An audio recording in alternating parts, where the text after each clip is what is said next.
ഞാൻ ഇന്നൊരു കഥ പറയാം. ആ കഥ പറഞ്ഞിട്ട് എനിക്ക് എല്ലാ സ്റ്റേജിലും ഫസ്റ്റ് കിട്ടി കേട്ടോ. ആ കഥ നിങ്ങളും ഒന്ന് കേട്ടു നോക്കൂ.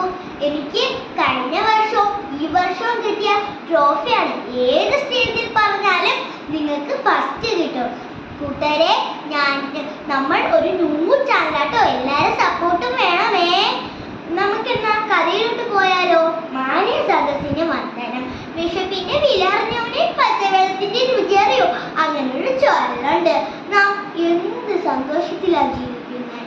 ഇഷ്ടപ്പെട്ട വസ്ത്രവും ഇഷ്ടപ്പെട്ട ഭക്ഷണവും ഇതുപോലെയുമില്ലാത്ത എത്രയോ കുട്ടികളാണ് നമ്മുടെ ചുറ്റുപാടുമുള്ളത്.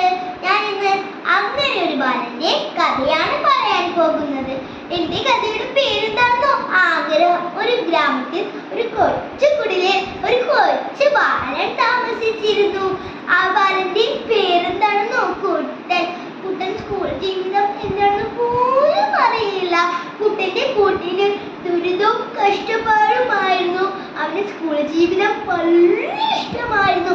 അത് കണ്ട അവന്റെ അമ്മ അവനെ ഒരു സർക്കാർ സ്കൂളിൽ ചേർത്തു. അവിടെ ചെന്നപ്പോഴാണെങ്കിലോ എല്ലാവർക്കും പുതിയ ബാഗും പുതിയ വസ്ത്രവും. ഇത് കണ്ട കുട്ടന് വിഷമം തോന്നി. ഇത് കണ്ട കുട്ടന്റെ അമ്മയ്ക്ക് കുട്ടന്റെ മുഖത്തേക്ക് നോക്കാനേ കഴിയില്ല. അങ്ങനെ ഇരിക്കെ കുട്ടൻ ഒരു സുഹൃത്തിനെ കിട്ടി. പേരെന്താണെന്നോ? ബാബു. കുട്ടൻ ബാബുവിനോട് ചോദിച്ചു, നിന്റെ വീട് ഓലയോ ഓടോ? ബാബു പറഞ്ഞു, നിന്റെ വീട് മാളികപ്പുറം. അത് കേട്ട കുട്ടൻ അമ്പരന്നു പോയി. മാളികപ്പുറമോ? അതെന്താ? ബാബു ചോദിച്ചു. നിനക്ക് മാളികപ്പുറം എന്താണെന്ന് അറിയില്ല?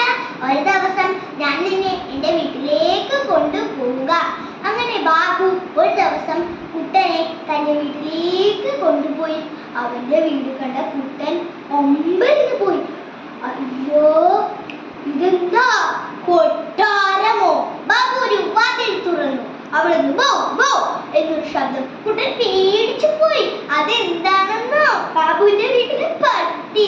അതിന് മുമ്പൊരു പാത്രം ഉണ്ടായിരുന്നു. അതിൽ നിറച്ച് ഭക്ഷണം. ഇത് കണ്ട കുട്ടന്റെ വായിൽ വെള്ളമൂടി. പിറ്റേ ദിവസം ടീച്ചർ ചോദിച്ചു, നിങ്ങൾക്ക് വലുതാവുമ്പോ ആരാവാനാണെങ്കിലും? കുട്ടൻ ചാടി എണീറ്റ് പറഞ്ഞു, ബാബുവിന്റെ വീട്ടിലെ പട്ടി. ഇത് കേട്ട് എല്ലാവരും പൊട്ടിച്ചിരിച്ചു. ഈ ചിരി അധിക നേരം ഉണ്ടായില്ല. കുട്ടന്റെ അവസ്ഥ മനസ്സിലാക്കിയ വിദ്യാർത്ഥികളും അധ്യാപകരും അവനെ സഹായിക്കുകയും പിന്നീട് അവൻ പഠിച്ചു ഉയരങ്ങളിലെത്തുകയും ചെയ്തു. കൂട്ടുകാരെ, എന്റെ കഥയിൽ നിന്ന് എന്ത് ഗുണപാഠമാണ് മനസ്സിലായത്? നമുക്കൊരു ആഗ്രഹമുണ്ടെങ്കിലേ അതിനനുസരിച്ച് പറന്നുയരാൻ കഴിയും. എന്റെ കഥ ഇഷ്ടപ്പെട്ടവരെ എല്ലാവരും പേര് താഴെ കമന്റ് ചെയ്യുകയും ലൈക്ക്